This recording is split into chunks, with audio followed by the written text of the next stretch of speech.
அதாவது பார்த்தோம்னா நாம் தினசரி சாப்பிட்றோம் இல்லைங்களா?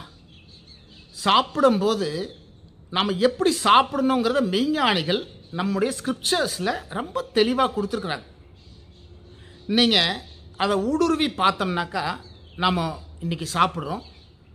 சாப்பிட்றதுக்கு முன்னாடி பார்த்தோம்னா ரொம்ப மகிழ்ச்சியாக சந்தோஷமாக ஒரு பீஸ்ஃபுல்னஸோடு நாம் உட்காந்து சாப்பிட்றோமா அப்படின்னு உங்கள் மனசு கேட்டு பாருங்களேன். ஏதோ ஒரு மனநிலை, டென்ஷனில் இருந்திருப்போம், நாமோ இல்லை வேதனை மனநிலையோடு இருந்திருப்போம், யாரையாவது நம்ம திட்டியிருப்போம், விரக்தியாக இருந்திருப்போம். ஸோ இந்த மனநிலையோடு நாம் சாப்பாடு சாப்பிடும்போது என்னவாகும் தெரியுமா? ஆக நாம் சாப்பிட்ற சாப்பாட்டில் நல்ல சத்துள்ளதாக இருக்கும், நியூட்ரிஷனல் வேல்யூஸ் ரொம்ப ஜாஸ்தியாக இருக்கும். ஆனால் நாம் சாப்பிட்ற சாப்பாடு முதல்ல எங்கே அரைக்கப்படுது தெரியுமா? நம்முடைய வாயில் உமிழ்நீர், சலைவா.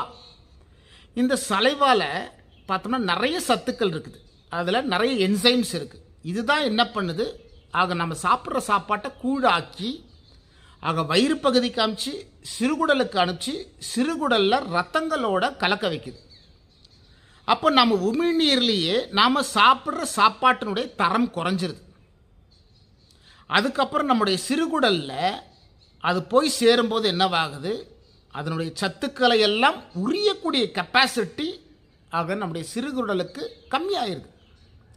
அப்போ நீங்கள் என்ன சாப்பாடு சத்துள்ளதை சாப்பிட்டாலும் அது உள்ளே இழுக்கலை அப்படின்னாக்கா என்னவாகுது, சக்கையை தான் இழுத்து ஆக உங்களுடைய உடம்பாக மாற்றுது. அப்போ அதில் கூடிய சத்துக்கள் எல்லாம் பெருகுடல் வழியாக ஆக ஆசனவாய் வழியாக வெளியில் போயிடுது.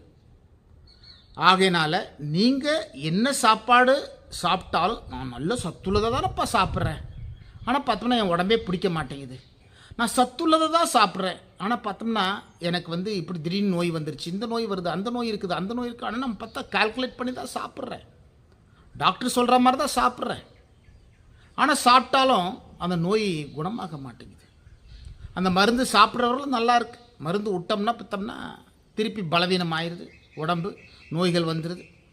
ஸோ இதுக்கெல்லாம் காரணம் உங்களுடைய மனதை நீங்கள் சரியாக வச்சு ஆக சாப்பாட்டு மேலே கவனத்தை வச்சு அந்த பேரருளினுடைய உணர்வுகளை உங்களுக்குள்ளே சேர்த்து உங்கள் மனசை பக்குவப்படுத்தி சமப்படுத்தி ஆக நம்முடைய உடல் உறுப்புகளை ஆக சாப்பிட்ற சாப்பாட்டை அரைச்சி நல்ல ஆகாரமாக சத்துள்ளதாக மாற்றுறதுக்கு நாம் தயார் பண்ணிட்டு தான் சாப்பிடணுங்கிறத மெய்ஞானிகள் சொல்கிறாங்க. நல்ல வீடியோக்குள்ளே நீங்கள் பார்க்கணுன்னா தமிழ்வேல் சுவாமிகள் சேனலை நீங்கள் லைக் பண்ணுங்கள், ஷேர் பண்ணுங்கள், சப்ஸ்கிரைப் பண்ணுங்கள். பயனுள்ளதாக இருக்கும். நன்றி.